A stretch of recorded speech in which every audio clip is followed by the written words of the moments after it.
चीन ने पीओके में एलओसी के पास वाले इलाके में स्टील हेड बंकरों का निर्माण किया है। चीन के बनाए ये बंकर एलओसी पर पाकिस्तानी सेना को मजबूत सुरक्षा कवच देते हैं। चीन ने पीओके में पाकिस्तानी फौज के लिए फॉरवर्ड पोस्टों में भूमिगत बंकर बनाए हैं। रिपोर्ट्स के मुताबिक चीन ने पाकिस्तानी सैनिकों की मदद के लिए एलओसी पर ड्रोन की तैनाती बढ़ाई है। एलओसी के आसपास इंक्रिप्टेड संचार टावर लगाए हैं जो भूमिगत केबल बिछाने का काम कर रहा है। इसके अलावा चीनी रेडार सिस्टम जेवाई और एचजीआर को मध्यम और कम ऊंचाई वाले टारगेट का पता लगाने के लिए तैनात किया गया है। पाकिस्तान और चीन इन्हीं के जरिए एलओसी पर भारतीय सुरक्षा बलों के मूवमेंट को ट्रैक कर रहे हैं। अब सवाल उठता है कि भारत कैसे पीओके से पाकिस्तान को खदेड़ सकता है।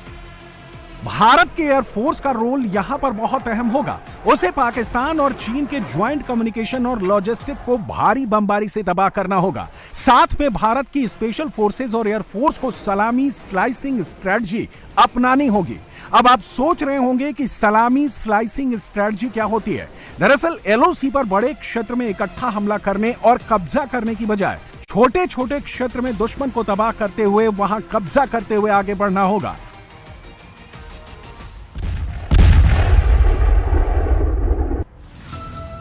भारत को नीलम वैली, लीपा वैली और झेलम कॉरिडोर में सबसे मुश्किल लड़ाई लड़नी पड़ेगी।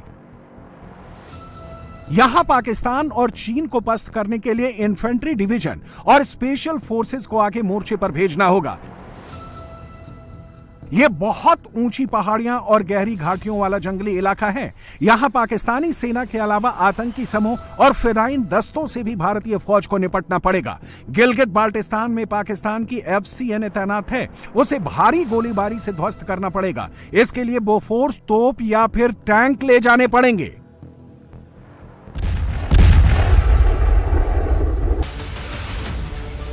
पीओके से पाकिस्तान, चीन की ज्वाइंट फोर्स को मार भगाने के लिए भारत कौन से साधन इस्तेमाल कर सकता है?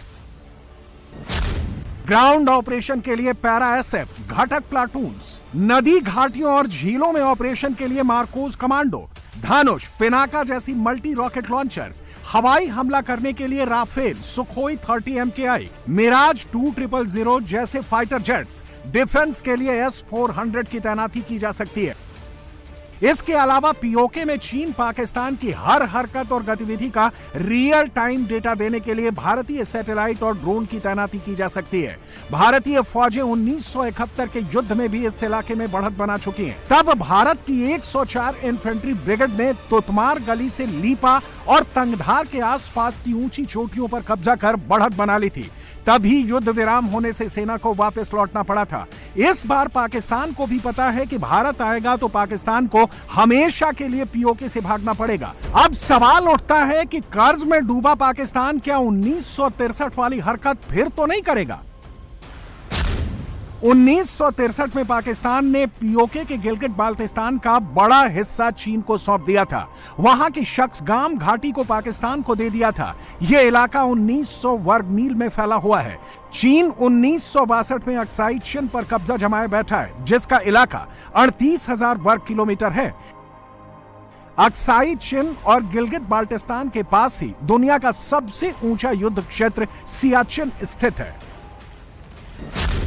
भारत के विरोध के बावजूद चीन ने अक्साई चिन और शख्सगाम वैली को कराकोरम से रोड बनाकर जोड़ दिया है। 2009 में पाकिस्तान ने अवैध कब्जे वाले पीओके को 2 हिस्सों में बांट दिया था। एक हिस्सा गिलगित बाल्टिस्तान जिसकी राजधानी गिलगित है और दूसरा हिस्सा पीओके जिसकी राजधानी मुजफ्फराबाद है। पाकिस्तान ने गिलगित बाल्टिस्तान में ज्यादातर प्रोजेक्ट चीन को सौंप दिए हैं।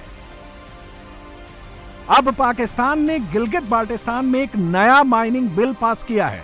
इस माइनिंग बिल में चीनी कंपनियों को गिलगित बाल्टिस्तान में माइनिंग का काम सौंप दिया गया है। इसके खिलाफ गिलगित बाल्टिस्तान में जबरदस्त विरोध प्रदर्शन हो रहे हैं। प्रदर्शनकारियों पर पाकिस्तानी फौज जुल्म ढा रही है।